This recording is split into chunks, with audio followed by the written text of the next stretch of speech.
It's a Fan Mail Friday. We've got your questions on the Braves' pursuit of Roki Sasaki, who would headline the package on a blockbuster trade by the Braves, and who would replace Brian Snitker if he retired after 2025.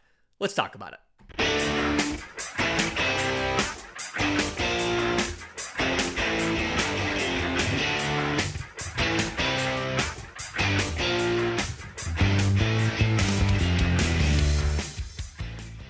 Yes, welcome on in to Braves Today for Friday, December 20th. Your source of news, notes, and updates on your Atlanta Braves. I'm your host, Lindsay Crosby. You can follow me on Twitter and Blue Sky at Crosby Baseball. You can follow the show on Twitter, Braves_today. We have a Facebook page and an Instagram as well. And you can find all of my written work, bravestoday.com. That's the Braves Today Substack, as this is both a podcast and a newsletter. And I asked you guys for questions. You did not disappoint. We've got a ton of questions in here.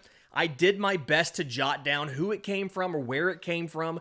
My apologies if I miss you or don't name you in the show, but you guys had a ton of questions. And one of the big ones that we got, Tyler wrote me a great email. It's the first email question that we've got. Again, contact bravestoday.com. You are more than welcome to send those. I give that email address out for a reason. And he asked about the Braves' pursuit of Roki Sasaki. Because we've heard that everybody's international bonus pools are roughly around the same place. Some teams have less, some teams have a little more, but everybody has roughly an equal chance financially of signing him.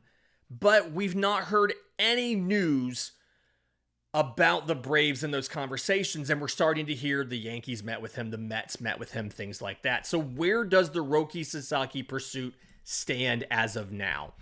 That was Tyler. And I think that the easy answer here, and he alludes to it in the question, there's more in there.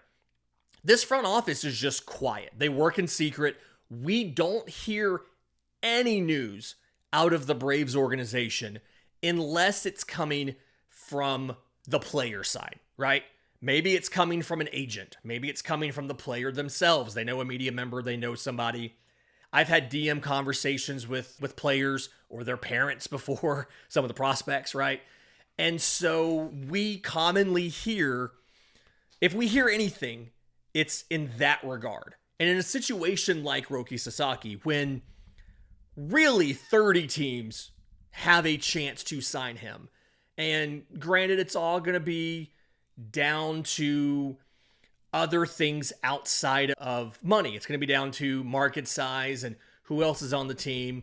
There's no reason to think the Braves are automatically out of this race. Now, yes, they don't have a ton of experience with players from the Pacific Rim. Like Kenshin Kawakami's the real big signing I can think of when I think about the Braves signing these international pitchers from the Pacific Rim. But there's no reason that the Braves would be out on him, right? His agent spoke to the media, Joel Wolf, spoke to the media at their winter meetings, talked about some of the things he would be interested in, right? He is fine with a smaller medium market team versus going to an LA or a New York or things like that. And he actually apparently had some bad experiences with media in Japan. So going to a smaller media market would not be the worst thing in the world, right? We don't know the legacy of Japanese players at that team. Does that matter or not? Because if it matters, you look at the Dodgers, right? Shohei Ohtani, Yoshinobu Yamamoto. You look at the Mariners. Ichiro Suzuki is still around that team, still does stuff with that team. Yu Darvish is, I believe, considered like one of Sasaki's idols. He pitches for the Padres. He signed with the Cubs. There's a lot of reasons to connect him to other teams, and there's not a reason to connect him with Atlanta. And so I think that's where part of the nervousness comes from. We haven't heard about a meeting. We don't have any news or any reason to connect him to think that the Braves have a leg up on this. But if Joe Wolf's words about the reputation of the organization and the pitching development and the experience of the team and the front office and all of that stuff, if all of that is true, then it would make sense that Atlanta would be an attractive destination. The problem is we are just not going to know until he signs. And that's the way that the Braves organization works. I know some people in media who hate that. They hate the fact that they can't get any info out of the Braves front office.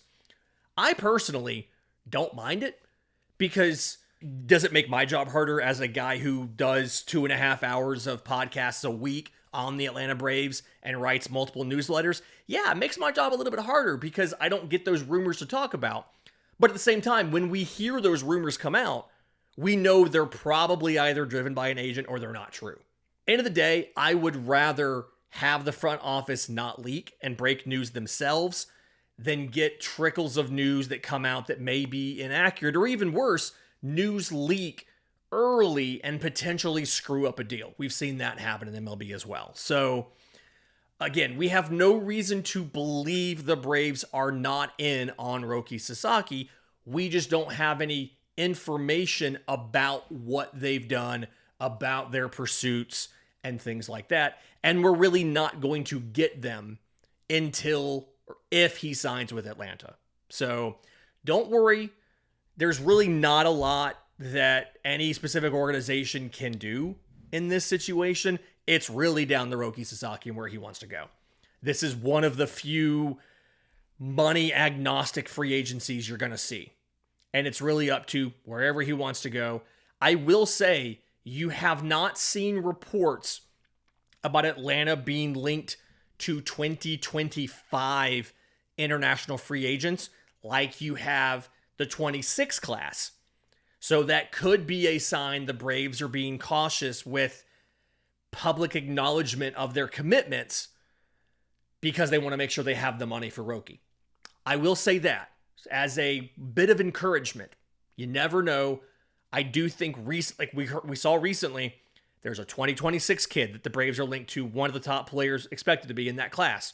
You haven't heard a lot recently about the 25 class, and I think that's the Roki effect. Question here from Jack. We were back and forth in DMs on Twitter a little bit. How does Drake Baldwin fit the future plans of the Atlanta Braves? Because the Braves, and we've broken this out on the show before, the Braves have really not liked giving playing time to young catchers. Think about trading Shea Langoliers. They gave playing time to William Contreras, but they traded him in the Sean Murphy deal. And so there's a little bit of concern that Baldwin is going to be in that same boat, right? Where they may not want to keep him. But in my mind, I'm expecting to see Drake Baldwin up at some point in time in 2025. You're in a situation here where you're going into the season. Sean Murphy's going to play a lot. Chadwick Tromp is going to back him up.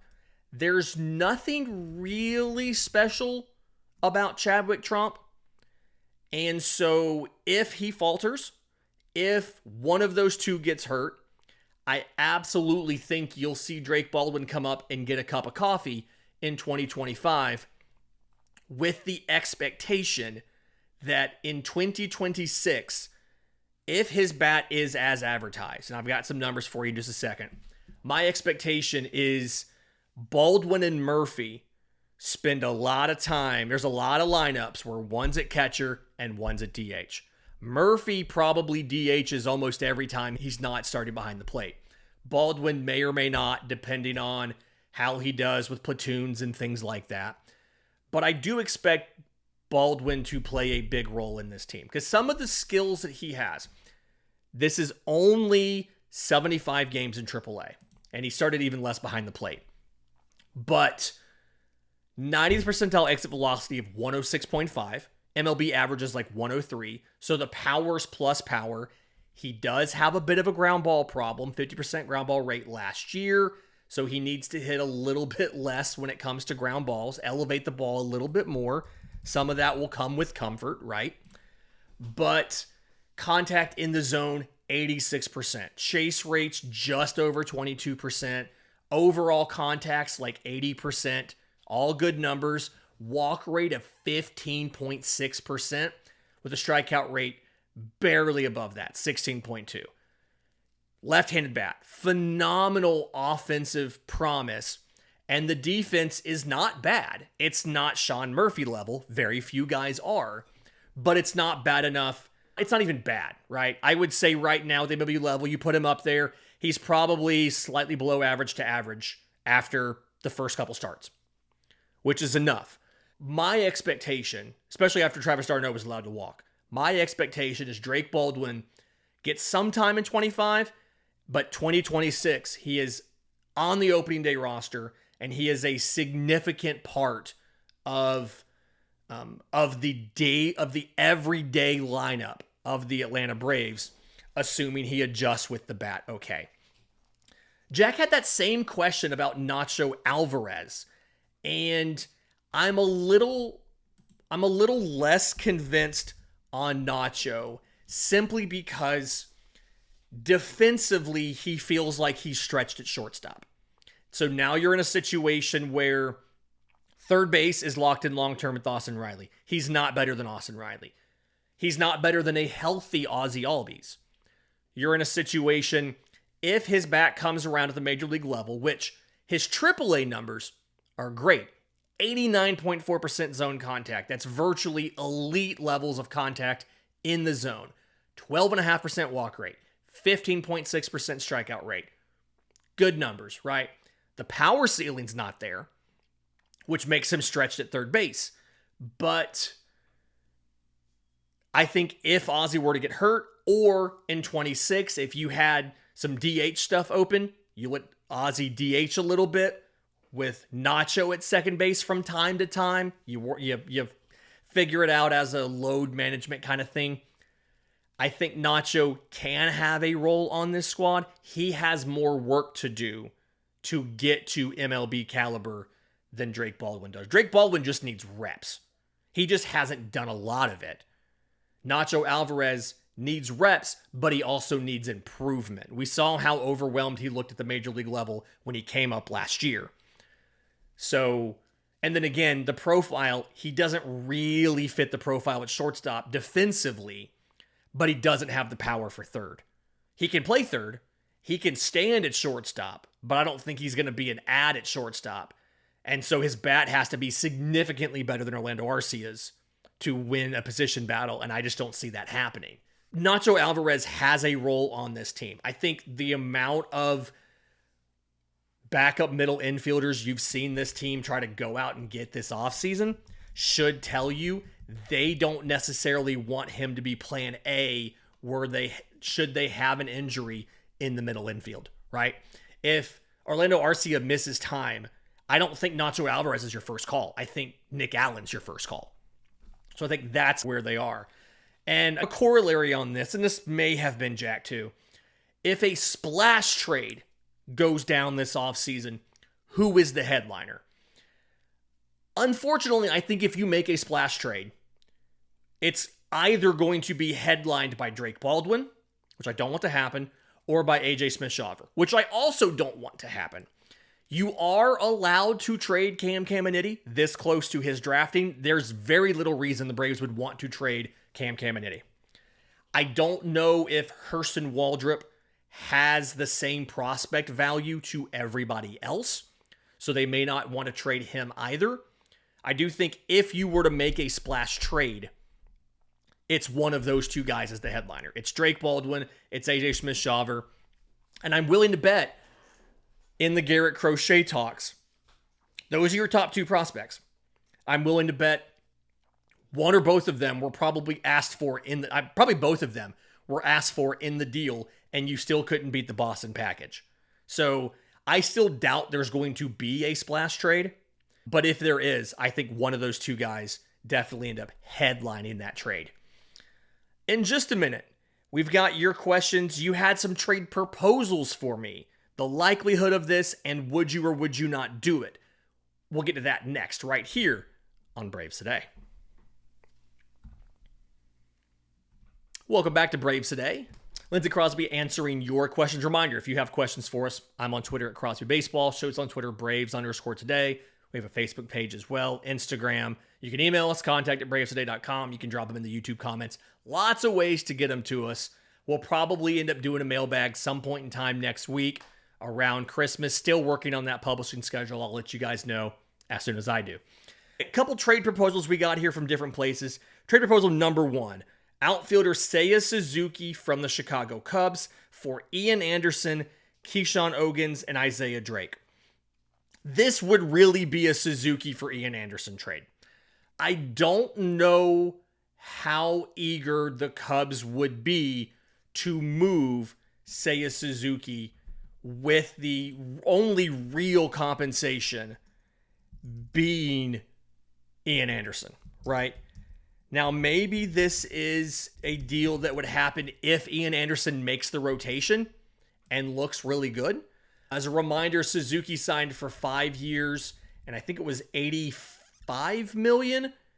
The salaries, pulled up right here, the salaries left $19 million in 25, $19 million in 26. He hits free agency at the age of 32 for 2027. He does have a full no trade clause.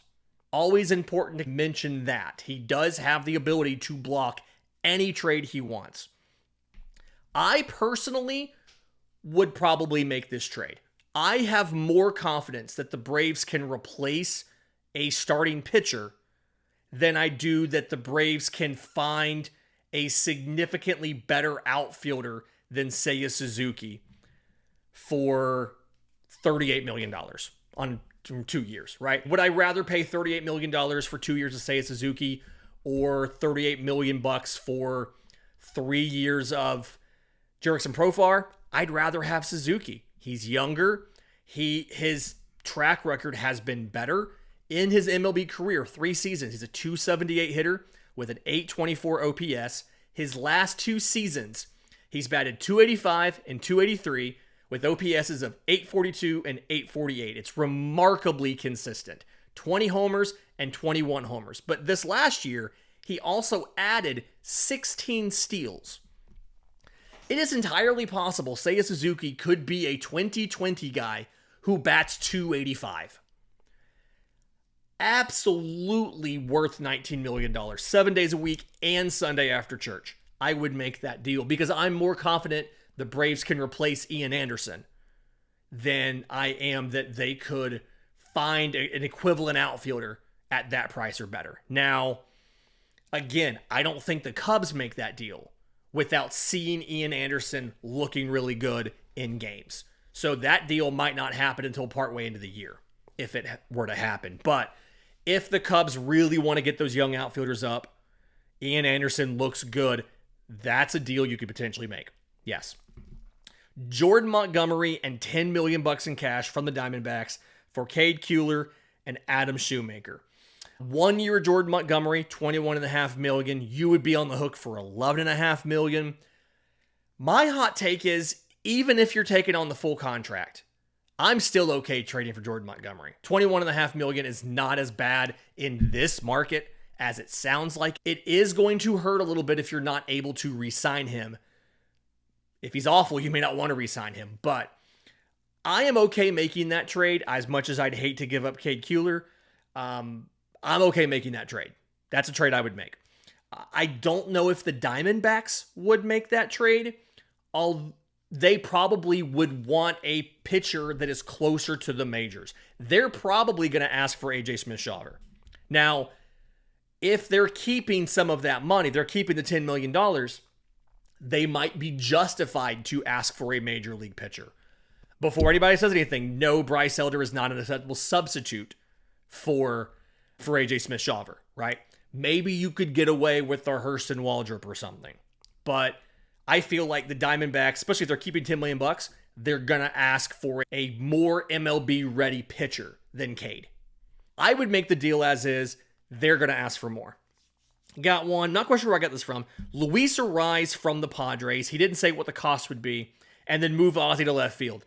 Absolutely a non-starter. Ozzy Albies, one, they're not going to move him. He's the Snit defers to the veterans. But two, his arm strength is so bad that he would be... Do you remember when Marcell Ozuna was playing left field? I want to say it was 22, maybe? And it was a fly ball to like shallow left. And the dude tagged up at third and beat the throw from Ozuna home. it would be that times 3 if Ozzy were in left field. Ozzy's not going to play left field.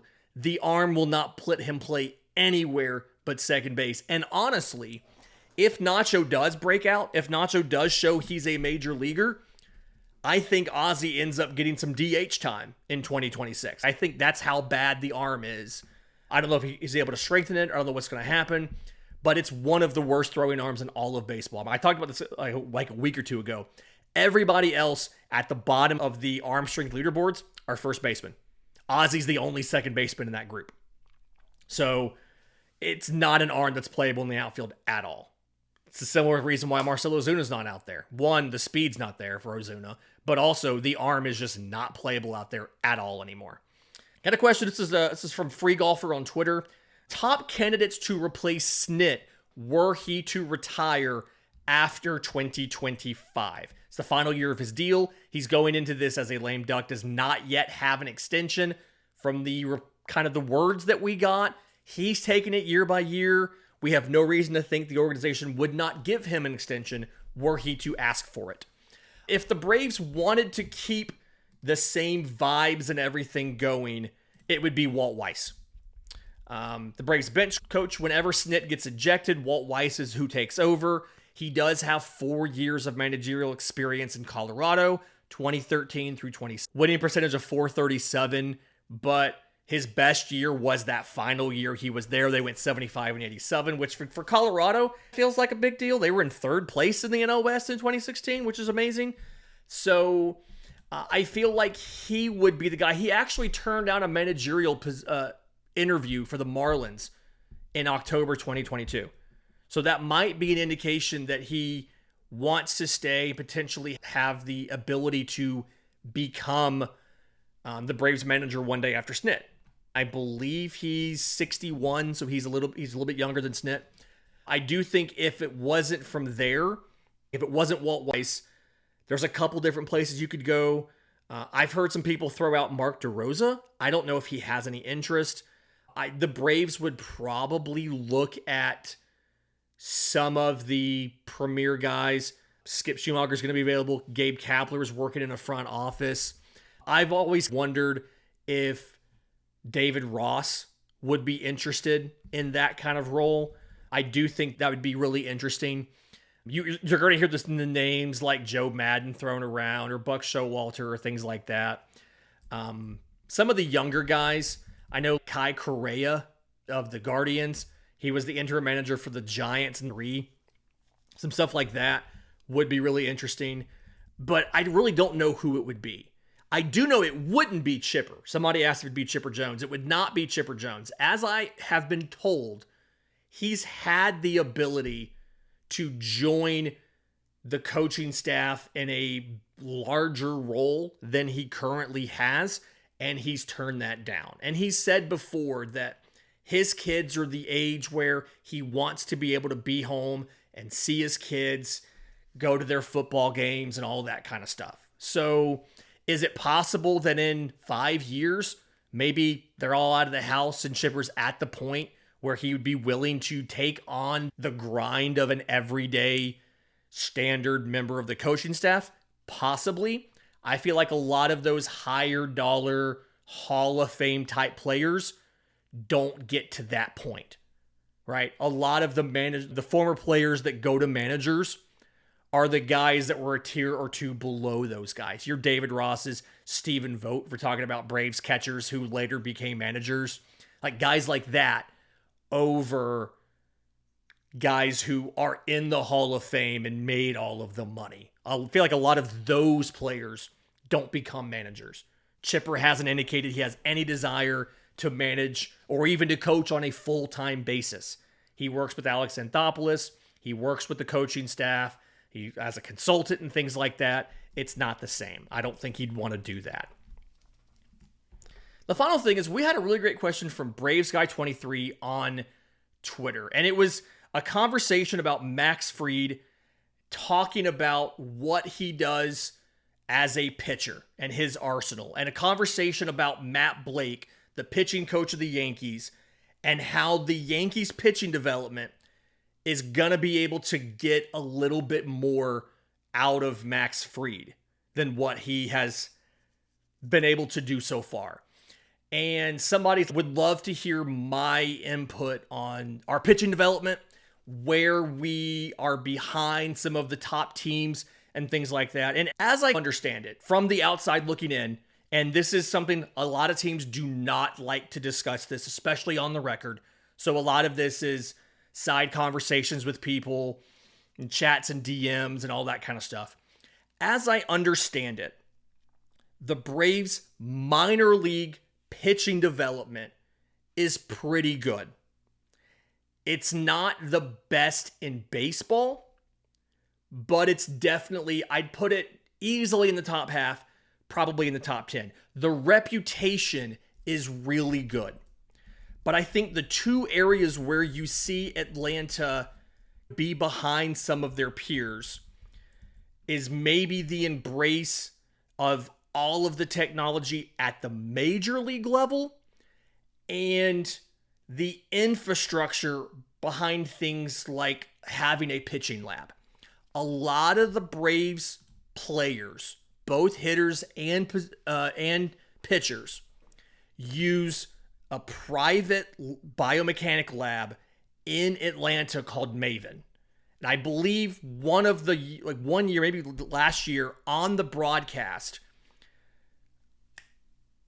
Peter Moylan went to Maven and they shot a whole thing where he hooked up to all the machines and did all the stuff, and they gave numbers from it. But as I understand, the Braves don't have an in-house pitching lab and all that biomechanical stuff. Or if they do, we don't hear anything about it. Whereas typically teams talk about those things, or a player will have talked about them. If the Braves have one, it's obviously been a complete secret. So you see a lot of these guys in the offseason. I know Fried spent some time there in the past. I know Matt Olson spent time there multiple off seasons. A lot of Braves players have gone there on their own because Atlanta doesn't, the Braves don't have that kind of facility. And then while the Braves minor league pitching development has gotten its credit for being good with development, I still feel like there's a little bit more to go. I don't know the whole story, but I know some of the AJ Smith-Shawver stuff with the different sliders they were trying to give him last year. It's not a one-size-fits-all profile, but it's we've got 2 or 3 approaches that we're going to try, and we're going to see which one works best for you.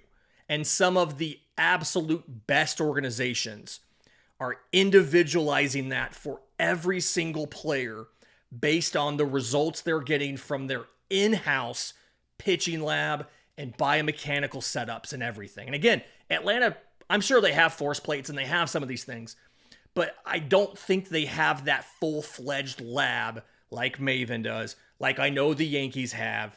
Wake Forest University has. There was a while we were drafting pitchers from Wake Forest because they had a pitching lab at Wake Forest.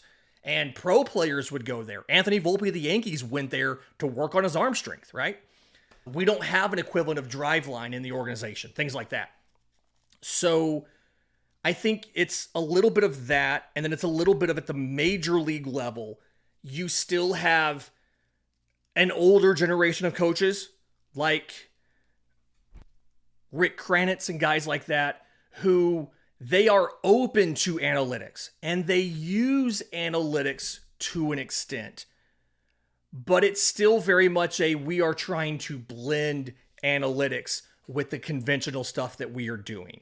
And again, not firsthand, but my belief is that a lot of what they do at the major league level, and some of the feedback we've seen gets back to this, that from an information or a tech standpoint, some of the stuff the Braves are doing at the major league level is still slanting more towards the old school approach than the new school technology information approach. They're utilizing it, but not to the full extent that they could be, and they're still leaning pretty heavily on some of the old ways of doing things. So maybe that's something, if Snit eventually retires and you bring in a new coaching staff, maybe that's something they take that opportunity to change that And they say now is the inflection point where, without being too disruptive, we can come in with this new stuff and a new staff that doesn't know otherwise, that hasn't done a different thing in Atlanta. Because it's hard to go to Rick Kranitz and say, hey, I know your rotation had the best ERA in baseball last year, but we want you to change these 5 things. It's really hard to do that. It's really hard to get the buy-in, and rightfully so. It worked. What he did worked.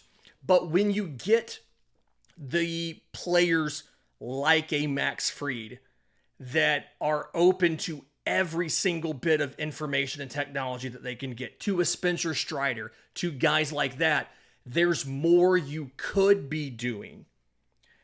And it's hard to push things more in that direction when what you've been doing is working. So I'm not in any way criticizing what the Braves do, but I'm saying that there is room to fill more of that end of the old school to new school pendulum if there is an opportunity to do it. And I think that the next opportunity to introduce some of that stuff would be if you were to eventually have a new coaching staff after Brian Snitker and the boys hung it up and moved on. This has been Braves Today for Friday, December 20th. Listen on audio. Do us a favor. Leave us a 5-star review. If you're on YouTube, subscribe to the channel. Hit the notification bell so you know when we drop a new episode. I'll be traveling towards the end of next week. We're still going to have shows. Don't have the exact schedule for you. Obviously, breaking news happens. We'll be right here to tell you what happened and what you should know about it. Until next time, though, this has been Braves Today.